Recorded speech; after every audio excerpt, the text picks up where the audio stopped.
fellow human and my fellow parent. I want to share with you guys some thoughts that I've been having that really dictate how I parent. I'm sitting here in the kids' park, and I'm not with my kid. Actually, there's nobody here. But I was here with my little one a few days ago, and I was sitting in this exact spot, and I watched a mother run across the playground and quite frantically and quite kind of like in a, I would say maybe like an angry, frustrated way, which frustration is really interesting. Frustration is a combination of anger and resentment, somehow thinking that angry about something that we think that shouldn't be that way. And she was trying to get her kids to leave and trying to get her kids to put their shoes on. And I think she'd already asked them, and she was then running, like she was coming back to them frustrated that they weren't doing it. And she picked up the small girl who was probably, I don't know, around 3, and she grabbed her by the arm, above the hand. And it's something that I see a lot of parents do, is grabbing their kid by their arm. Welcome! Here is your hostess and coach, Chandra Zas, helping people make food and mood changes doable without missing out. Go ahead, high five that like button, subscribe and share while you're there. And every time I see it, it really, my like heart in my chest, like really, really hurt and ache, because it works, it's effective. Like, we as big humans, we can overpower our little ones. We can physically make them do things, and especially with a high emotion, like a frustration that something's wrong, you're not doing what I told you to do. So combination of like frustrated with a overpowering of like literally taking a kid's arm and physically making them do what we want to do. It really hurts my heart, because I just think about like what it's like. The opposite side, the other side of the spectrum is, I mean, a lot of my work from the way that I've approached my little one is from Janet Lansbury. And Janet Lansbury talks a lot about respectful parenting and really trusting the kids to be whole humans and to help guide them, and really not using that overpowering. Hello, my friend. How are you? I'm in the Dead Sea, floating in the water. Go ahead and like and share and follow so we can keep in touch. One way it shows up is like when we take things from a kid's hand, and we just can take it from them. It's something that I've actually, that's one thing that I've really struggled with, and I constantly work on, and I'm not perfect in. And the overpowering of like grabbing a kid's arm is like next level. It's like next level of using our own physical strength to overpower the kid. And so when I see a parent or an adult grabbing a kid like that, I know that the dynamic between them is one where power is used, where force is used. And, with all the disclaimer, like, that's what happened when they were a kid, and that's how they think it works, and they probably don't know any different. And yet, like, it's something that I know the difference, and I know it's possible to really work with a kid. And it takes a lot more patience and a lot more presence and a lot more attention to connect with them and to get their yes and to get them to buy in and help them understand why.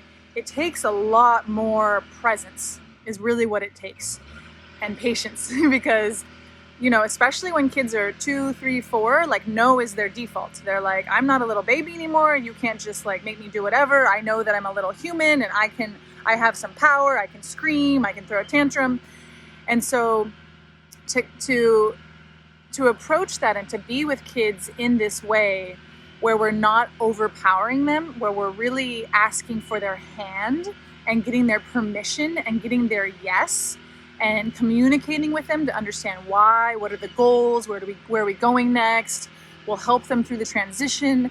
To help to be in that type of relationship with a little one is really, really special. Like I unless there's a safety issue, I never physically overpower my little one.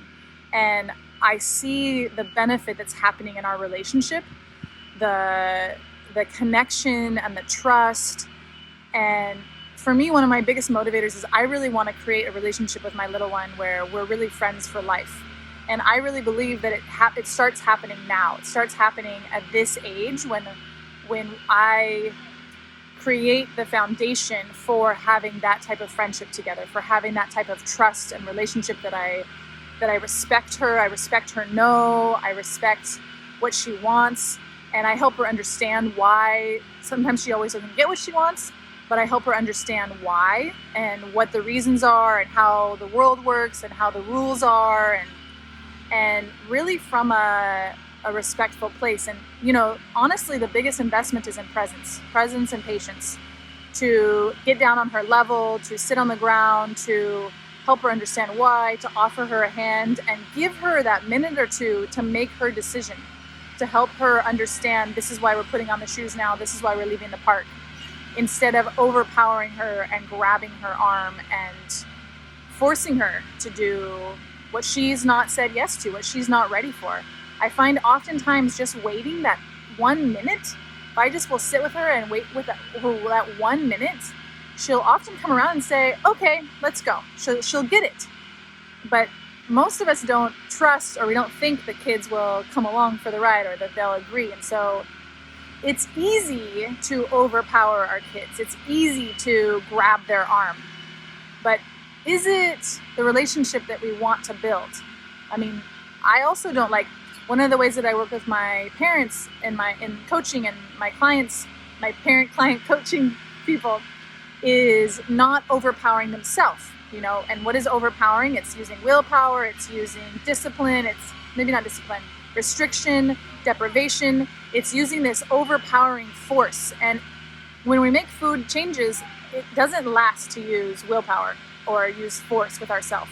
What works is that sitting down, connecting, grabbing our own hand, understanding why, really understanding what are the reasons that I'm making these changes, what are the reasons that this is important, and getting ourselves on board, getting even the inner toddler in our brain, the primal brain that says no and wants the easy, good thing right now and doesn't want to do the hard thing.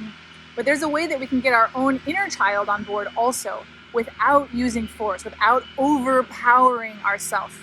And so I love this work, both with myself. I mean, I am like an active learning parent. I'm not doing it perfect, but this is like one of my big ways that I really work with myself, and really am working to cultivate a really strong bonded connection with my little one where I don't overpower her. And it's also a way that I work with myself. I just recently gave up coffee, and I went through this exact same relationship where I really grabbed my own hand. I didn't overpower myself.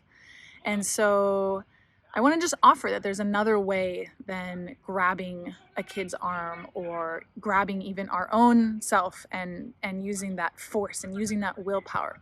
That there's a way to sit on the ground, understand why, wait for that yes, and move forward with that connection, to truly hold a little kid's hand is one of the most beautiful feelings. Wow, it's so special. And to feel the trust and to feel the yes in a little kid's hand, it's like, wow, it's golden. I feel like it goes straight to my heart. I feel my heart like warm up and melt and get so sweet. And so, yeah, I'm committed to this path. I'm committed to this style of parenting. I'm very grateful for all of Janet Lansbury's input into understanding how to convert the psychological awareness that I had previously into little kid stuff, and how much it actually really also inspired me to even make more changes. So I hope that helps you and plant some seeds in your brain and gives you some reasons why to not overpower your little one or overpower your own inner little one. And yeah, if you're interested in this kind of work, this is what I do with my clients, both with their kids and with themselves, around food and stress and perspectives and mindsets. So if this is interesting to you and you're interested to implement this into your life, please reach out to me. You can comment below or send me a personal message. This is what I do, and it's amazing, transformative, connecting work. So I'll see you next time. Have a beautiful day.